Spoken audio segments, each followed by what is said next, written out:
One of the reasons San Diego is America's finest city is because of our rich culture and diversity. On the heels of Hispanic Heritage Month, we're giving you a look at a lesser-known population, but one that is equally vibrant and one that I'm familiar with. Take a look. This is my mother, this is her sister, my grandmother, and my grandfather. If the walls in Sarah Artenstein's Chula Vista home could talk, each one of these pictures would tell you an incredible story, a history many people may not know existed. This is the Spanish, from my descendants, the Sephardic, and this is the Ashkenazi filter on the roof. So this represents who you are? Yes. Jewish people are as diverse as the world we live in. Sarah, Mexican Jewish, was raised in Tijuana.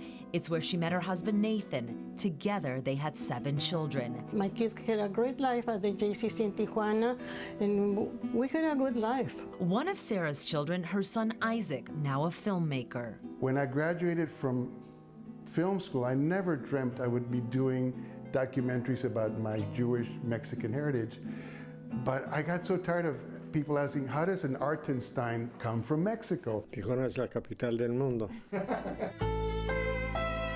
Isaac created this film, Tijuana Jews, a documentary and a personal look at a community that blended Jewish and Mexican customs. There was quotas at Ellis Island in the 1920s. People from certain countries could not come into the U.S. Many Jews fleeing persecution ended up in a predominantly Catholic country, Mexico. Isaac's family originally from Poland, Greece, and Turkey, eventually settling in Tijuana surrounded by other families with similar backgrounds. Centro Social Israelita de Baja California, Sarah Artenstein, 50 years founder.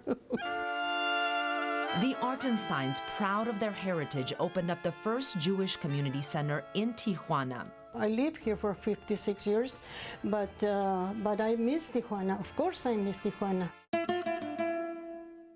In the mid-1960s, they moved to Chula Vista. Today, they're one of more than 600 Mexican Jewish families living in San Diego, either from Tijuana or Mexico City. Que no sepan más de penas.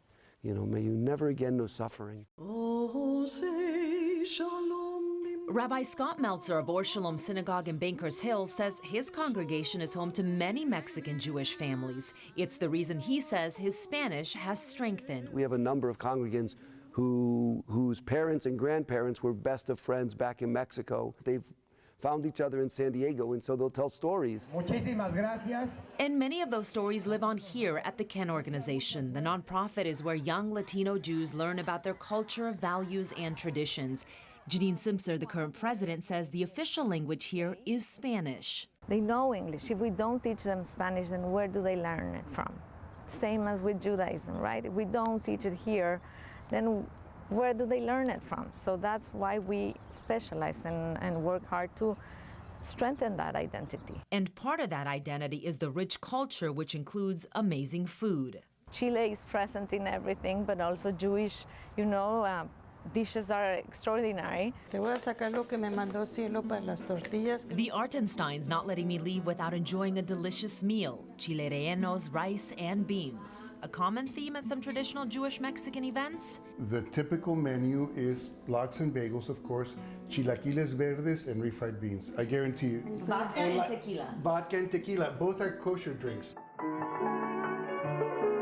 It really made me reflect on that whole question that you asked, how does it feel to be Mexican and Jewish? And to me, it's one thing. It's not a hyphenate.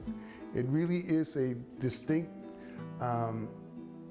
identity. A distinct identity that defines Isaac's work as he continues to make documentaries about Jews.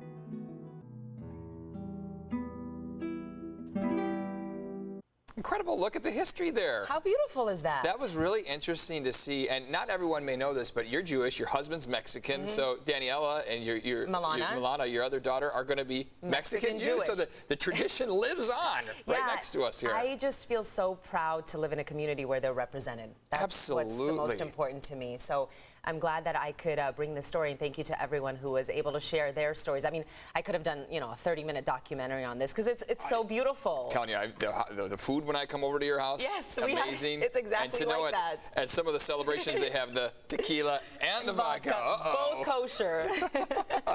Yes. Thanks for sharing that, yes, Stella. That was course. really interesting to see. Of course.